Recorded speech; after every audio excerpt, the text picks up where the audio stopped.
A paz seja convosco, Deus abençoe. Estamos aqui para nossa segundo capítulo, né? Para nossa aula do segundo capítulo da, da apostila de teologia contemporânea e eu quero falar um pouquinho com vocês a respeito disso. Que o Senhor abençoe poderosamente a vida de cada um de vocês, os seus estudos, seus propósitos e o projeto do Senhor sobre a vida de cada um. O segundo capítulo, ele vai tratar de teólogos liberais. Nós vimos no primeiro capítulo que a teologia liberal começou com Schleiermacher, né? E também vimos que ele tinha seguidores. Dentre esses seguidores que deram continuidade às suas pesquisas, fizeram uso dos seus pensamentos, dos seus conhecimentos, o capítulo 2 vai destacar dois que foram bastante importantes e que tiveram uma contribuição aí específica para o caminho da teologia contemporânea, tá? O primeiro deles é Albrecht Hitschel. E mais uma vez eu peço perdão, né, pelas pronúncias, porque eles são todos alemães e os sobrenomes são um pouquinho complicados, tá? Eu peço perdão se não tiver de forma correta aí. Hitschel, ele influenciou, né, a teologia nos últimos 25 anos do século XIX. E ele teve contribuições aí bastante expressivas, né? Ele tinha uma mesma linha, né? Ele fez uso da mesma linha de pensamento de Schleiermacher, né? E ele tinha como princípio aí trabalhar alguns pontos dentro da teologia liberal, alguns pontos que para ele foram muito importantes. O primeiro desses pontos foi a obra de Cristo. Tá? Então, dentro da obra de Cristo, ele vai tratar Cristo como um redentor que vai dar ao cristianismo um elemento especial por conta que a sua pessoa reconciliou, né, o infinito, né, que a sua pessoa que era infinita se reconciliou com o finito que somos nós, né, e fez esta vida finita se tornar imortal. É o mesmo pensamento do Schleiermacher, né? Então, o infinito se reconciliando com o finito e trazendo uma vida eterna para esse finito que é o ser humano, né? Hitschel também vai tratar aí falando a respeito da divindade de Cristo, né? E que essa divindade tinha o seu ponto principal ali na relação que Jesus tinha com Deus e na relação que Jesus concede à igreja para com Deus, né? Nesse relacionamento, esse valor relacional. E ele também vai tratar aí dentro da obra de Cristo a sua obediência e lealdade como sendo o nosso maior exemplo, tá? E então essa obediência e lealdade a Deus como sendo o maior exemplo para nós cristãos e aqueles que seguem a Deus, né? Ele vai tratar aqui também a respeito da ética, tá? Dentro da ética, ele vai falar que esse exemplo de Cristo precisa nos levar a viver uma vida ética, uma vida direita, uma vida dentro dos padrões de Deus. Tá? Então, uma vida correta e dentro dos padrões de Deus. E dentro dessa ética, né? Então ele vai tratar aí algumas coisas como o conceito de reconciliação, por exemplo, né? Ele vai dizer que nós fomos reconciliados com Deus para tornar o reino de Deus palpável. O que isso significa? É que nós somos o exemplo, que nós precisamos seguir o exemplo para fazer com que outras pessoas vejam em nós o reino de Deus. ele vai, outra coisa importante aqui, que ele vai tratar de uma forma, ele vai desvincular a teologia da metafísica. O que que isso significa, né? Metafísica é tudo aquilo que vai além do físico. Então, de todos os misticismos criados ali, ele vai, então, procurar desvincular a teologia desses misticismos criados. Uma coisa que ele vai tratar aqui na obra de Cristo, por exemplo, é que ele não acreditava que Cristo salvava, trazia salvação através do sangue que ele verteu na cruz. Ele acreditava que Cristo trazia salvação pelo relacionamento que ele tinha de obediência e fidelidade a Deus, né? Então, esse é um ponto aí que ele vai tratar esse sangue de Cristo como se fosse algo místico, tá? Então ele vai procurar fazer desvincular, né, esse misticismo aí da teologia, tá? Ele vai falar muito a respeito, então, da ética moral, né, da influência dessa ética, que é responsável por investigar aí os princípios que conduzem o comportamento humano, também faz parte da filosofia, né, e ele vai também aqui rejeitar aí, então, a doutrina ortodoxa da expiação, né? Que é isso que eu acabei de explicar para vocês. Ele não acreditava que Cristo se ofereceu como um sacrifício pelos nossos pecados e que foi o sangue dele que nos purificou, né? Nos purifica de todo pecado. Mas ele acreditava que era essa fidelidade no relacionamento com Deus que trazia realmente salvação.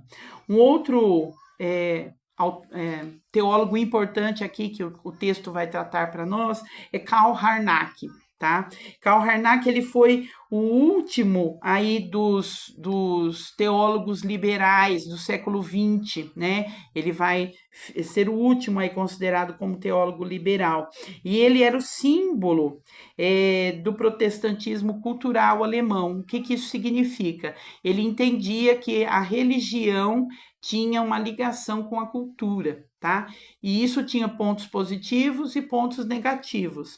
E um dos pontos negativos aí que ele vai trazer é aquilo que ele acreditava como a essência do evangelho tendo um invólucro ali trazido pelo helenismo. Então ele vai fazer uma desdogmatização, né? O que que isso significa? Ele vai trabalhar aí a teoria dos dogmas, a história dos dogmas, tá?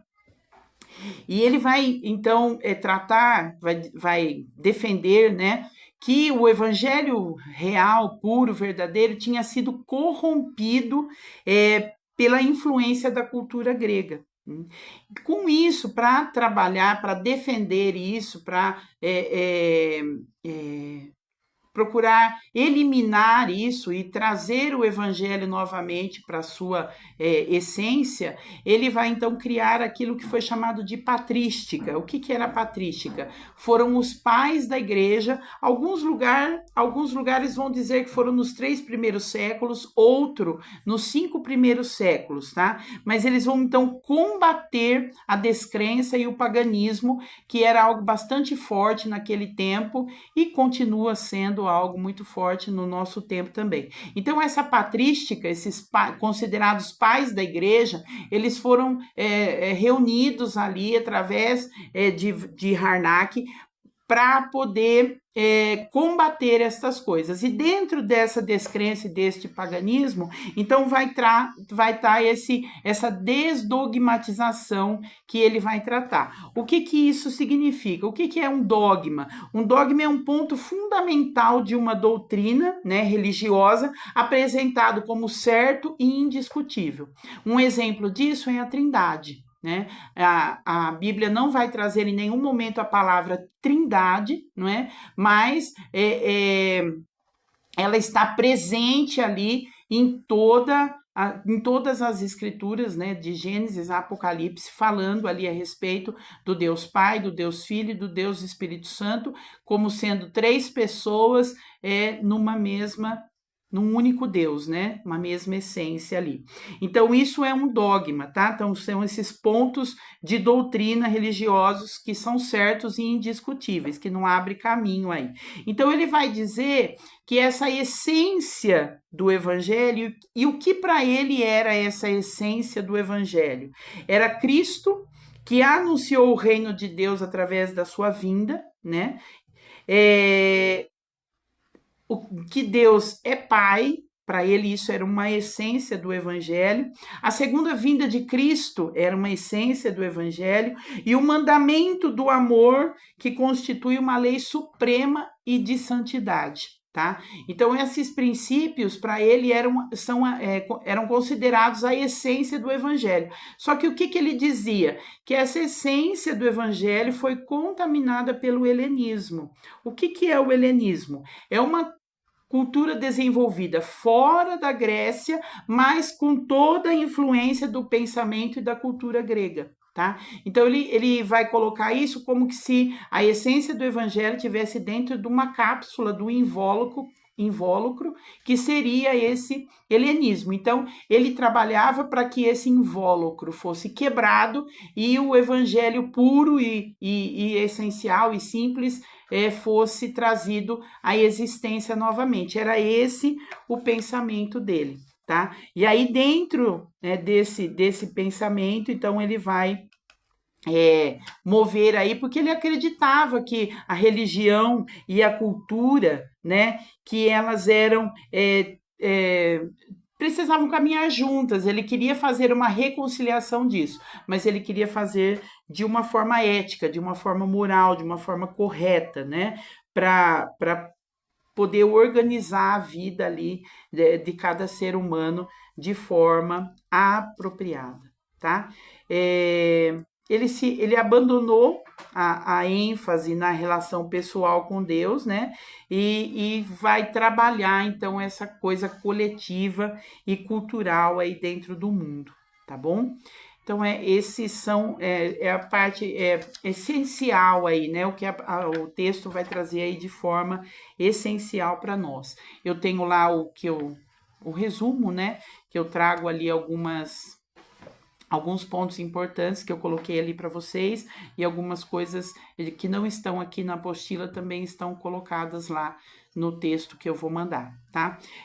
Eu finalizo o texto lá porque Harnack, ele acreditava que não existia diferença no tratamento de Deus para o homem enquanto criatura e para o homem filho de Deus, tá? Ele achava que não existia essa separação. Todos eram filhos de Deus, no pensamento dele. Então, eu coloco 2 textos lá que vão mostrar que sim, há diferença, né?